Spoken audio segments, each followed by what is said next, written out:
बीडचे निलंबित PSI रणजित कासले हे मनोज जरांगे पाटील यांच्या आंदोलनाला पाठिंबा देण्यासाठी सहभागी होण्यासाठी आझाद मैदानावर आलेले आहेत। पहिल्यांदाच आलात?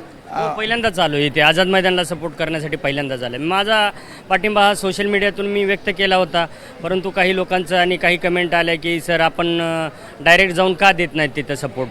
त्यासाठी मी माझे सगळे उद्योगधंदे म्हणजे कामं सोडून मी दिल्लीला होतो, सगळ्यांना माहिती आहे। तर मी दिल्लीहून 2 दिवसापूर्वीच आलो आणि गणपती असतानासुद्धा माझ्या घरी गणपती अजून बसवला नाही, कारण म्हणलं पहिलं हे मराठ्यांचं आरक्षण, नंतर आपण। सोशल मीडियावर अनेक वादग्रस्त वक्तव्य तुम्ही केले, त्यात तुम्ही अडचणीत आलात। त्या केसचं आता पुढे काय?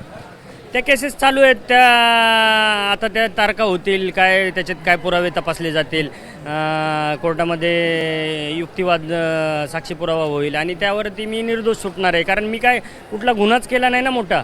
वादग्रस्त वक्तव्यसुद्धा मला तो अधिकार दिलेला आहे घटनेने। आता तुम्ही जेव्हा या सगळ्या मराठा आंदोलनाला पाठिंबा देण्यासाठी किंवा सहभागी होण्यासाठी किती दिवस थांबणार आहात आणि काय नेमकं कारण होतं की इथे यायचं? आता बघा, मी किती दिवस थांबणार हे काय नक्की नाही, पण 3-4 दिवस तरी नक्कीच मी थांबणार आणि मी माझा लढा आणि मनोजदादा जरांगेंना सपोर्ट मी करणारच आहे।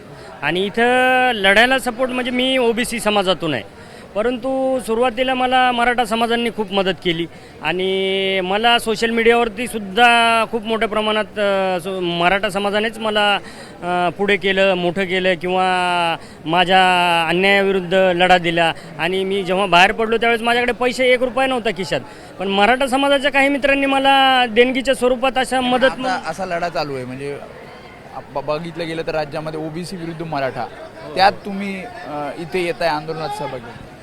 बघा, मला समाजाशी कुठल्याही देणे घेणे नाही। मी एक माझं उत्तरदायित्व, ज्याप्रमाणे मला मराठा समाजाने मदत केली सगळ्या बाजूने, तर माझं उत्तरदायित्व समजतो मी अडचणीच्या काळात माझ्या। आणि गावखेड्यात हे मराठेच खऱ्या अर्थाने मदत करतात आजही, तर मला अनुभव आहे। आणि OBC समाजासाठीही मी म्हणजे काय असं नाही म्हणत की मी त्यांच्या विरोधात आहे वगैरे, मी कुठल्या पक्षाचा नाही। मी सगळ्या पक्षाचे फोटो काढतो, व्हिडिओ टाकतो, सगळ्या लोकांचं मी ही करतो आणि ज्यांचं आवडलं नाही, ज्यांचं जिथं वाटलं चुकलं ते बेधडक मी बोलत असतो। मी कोणाच्या बापाला घाबरत नाही। तुम्ही आता मुक्काम असणार आहे तुमचा मुंबई? येस, मुक्काम माझा 3-4 दिवस आहेच या ठिकाणी। त्यामुळे हे होते निलंबित PSI रणजित कासले। त्यांनी सांगितलं की ज्या प्रकारे मला अडचणीच्या काळामध्ये मराठा समाजाने साथ दिली आणि त्यामुळेच मी या मनोज जरांगे पाटील यांच्या आंदोलनात सहभागी झालो आहे आणि पुढील 3 ते 4 दिवस याच आझाद मैदानावर ते आंदोलनात असणार आहेत। कॅमेरामॅन दीपेश महाजनसह वेदांत ने ABP माझा मुंबई। ABP माझा, उघडा डोळे बघा नीट।